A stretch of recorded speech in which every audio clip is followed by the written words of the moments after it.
Hello and welcome to FPL Onside. No flags, just points. I hope everyone is well. Little bit different from me today. I want to jump in and go for my FIFA Club World Cup 2025 Matchday 1 team. I asked earlier if everybody wanted a pod on it. I saw a few.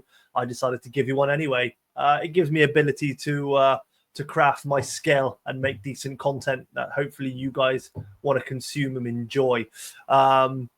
Let me know what you think. But we are going to jump straight in to my team one at a time. I'm not just going to give it to you. Why would I do that? On the side, you can see a fantasy FDR, which was created by a guy in the community called UCL_Biriclus. So please go and check him out. So thank you obviously for doing an FDR. It's really, really helpful for the whole community. I have put it in here and I've called you out on it. Think it's only fair. So 100 million budget, 15 players. This isn't going to be a long video today. I'm going to give you a little bit about why I've chosen each person, potentially some alternatives I was looking at. Got some stats in here about the players as well. And things like XG and stuff, expected XG and expected goals conceded, or chances of clean sheet, I should say, through the tournament for match day 1 as well. But this is solely focusing on match day 1. So anything past that, I may do another pod, I may not.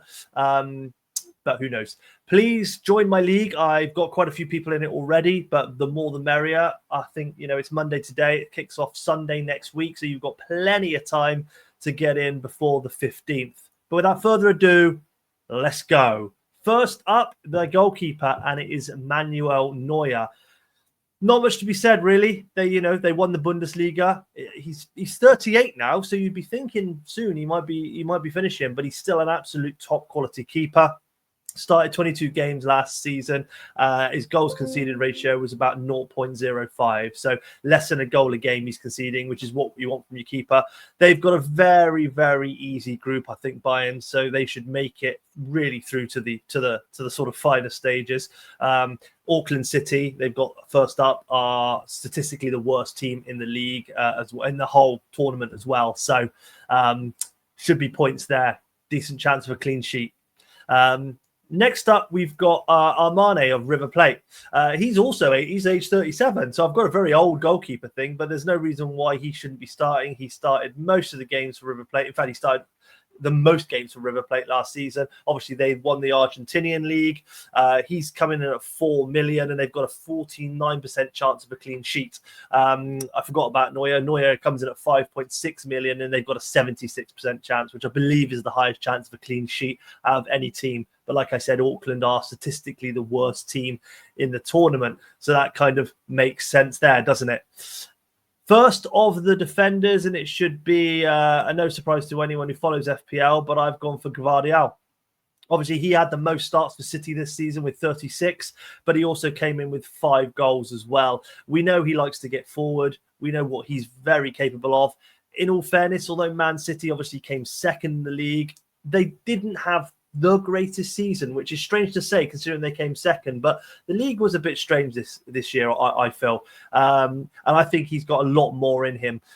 He's 6.1 million, so he's more on the pricey side, but they've got a 67% chance of a clean sheet. And with his attacking returns as well, what he's capable of, potentially there could be more for him in this game. So Gvardiol goes straight in as my first defender. Second defender, another one that you might recognize, Cucurella. So 33 starts. I think that was less than 4 other players. 5 goals, 1 assist. Very much like Gvardiol, he likes to get forward. Chelsea came 4th this season. Again, a season where a lot of us thought they wouldn't do as well as they did. Actually, they might not be happy with 4th, Chelsea, but actually I think that's not bad for them, to be fair. I do expect a lot more from them. He's 5.8 million, Cucurella. And again, Chelsea have got a 43% chance of keeping a clean sheet in match day 1. So about half, but, I think they've got LAFC. I think they'll be fine in truth. So that is why Cucurella is in.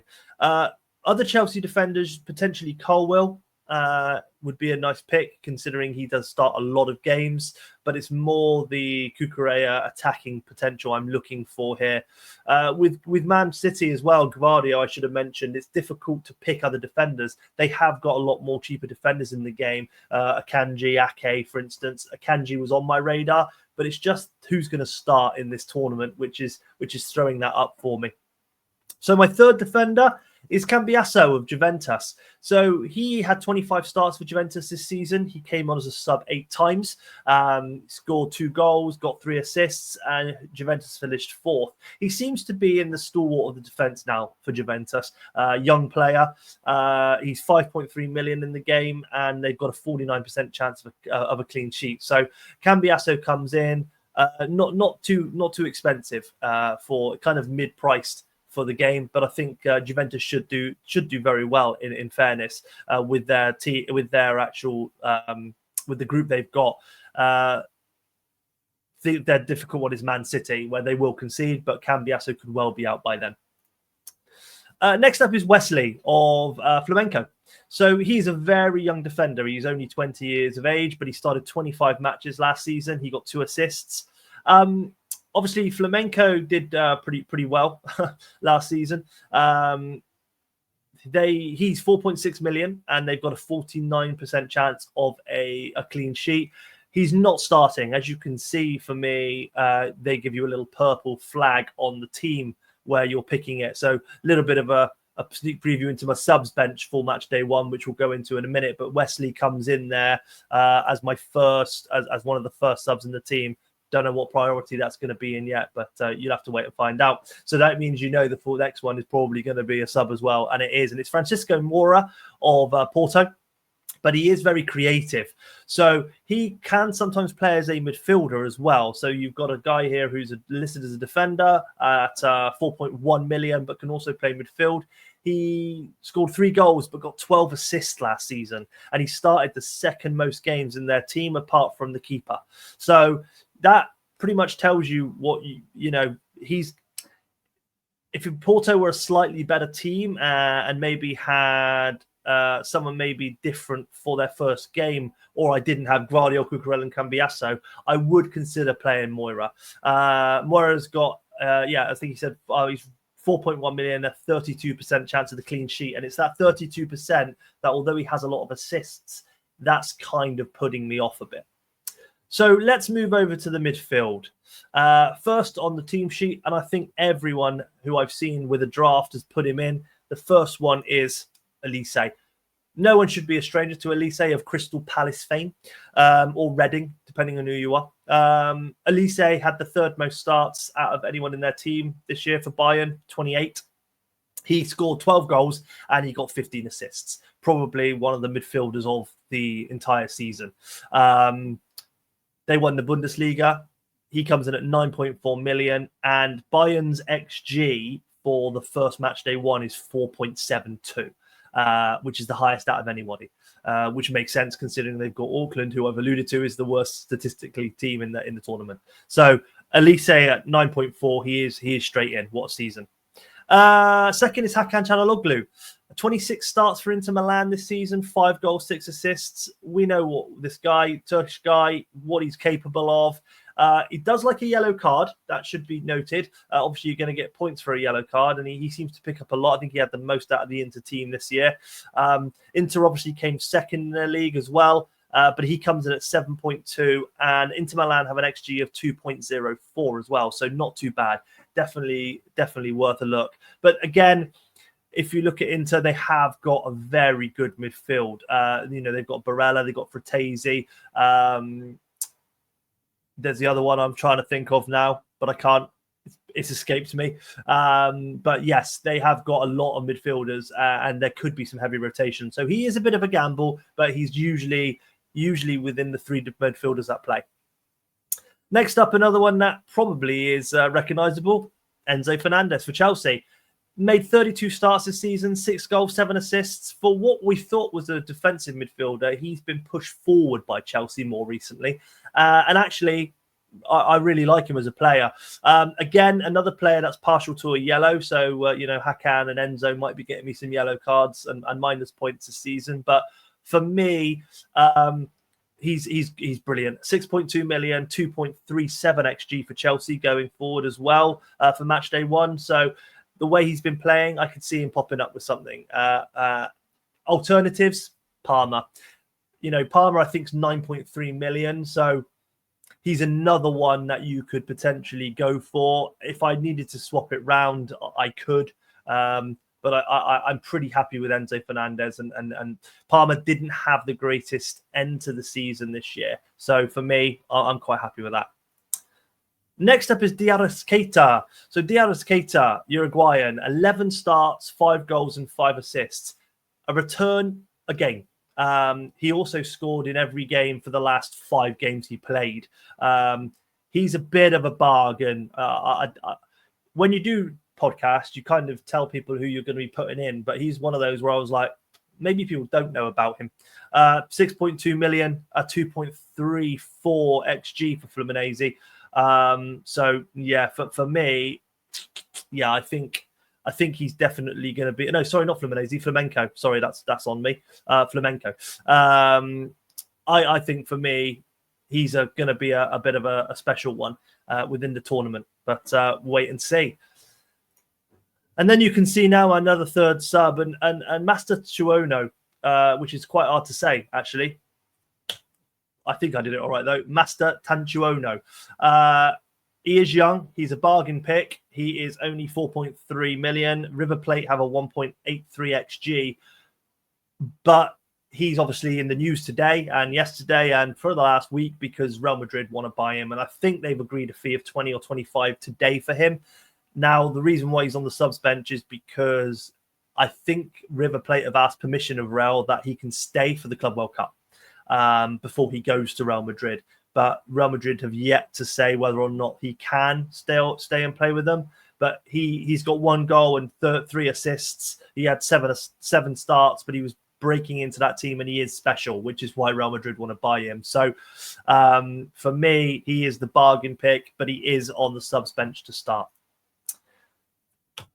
First of the forwards, again, no surprise that Harry Kane is in there when they have Auckland City as their first game. They've got a very easy group and Kane scores goals. He started the second most games behind Joshua Kimmich, which is 28. He scored 26 goals, 9 assists. It's pretty special, isn't it, for a season? If he started 28 and scored 26. 9 of them were penalties, but every single one he scored.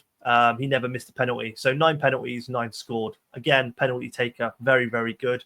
He's 11 million, so he's one of the premium strikers along with some others. But they've got a 4.72 XG, as I said earlier. That can't be ignored with Harry Kane. So, yeah, very simply put, Harry Kane has to be anyone's first name in reality on that team sheet.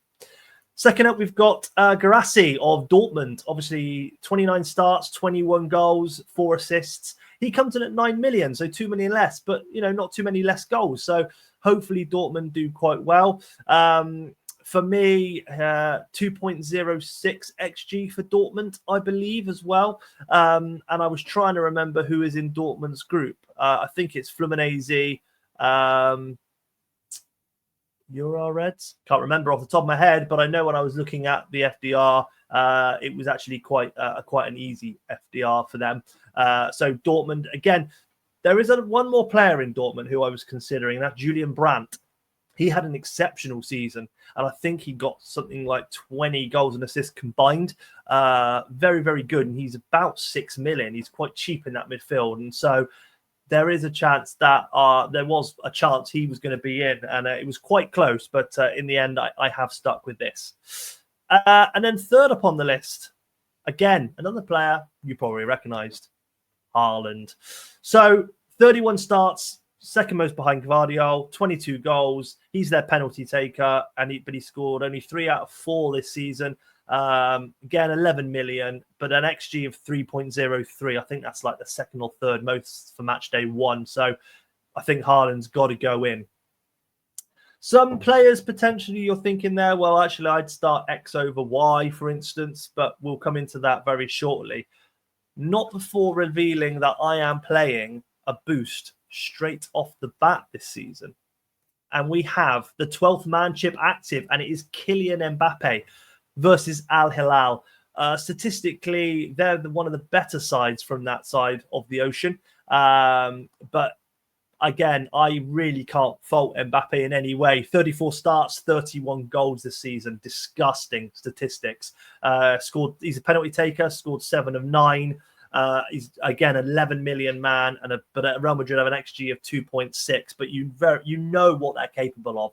So I think to have a firepower up front this week of Kane, Guirassy, Haaland, and Mbappe is very, very exciting. Got to hope they all play, but you've got your subs if they don't. It's simple as that, isn't it? And that's why you pick playing people.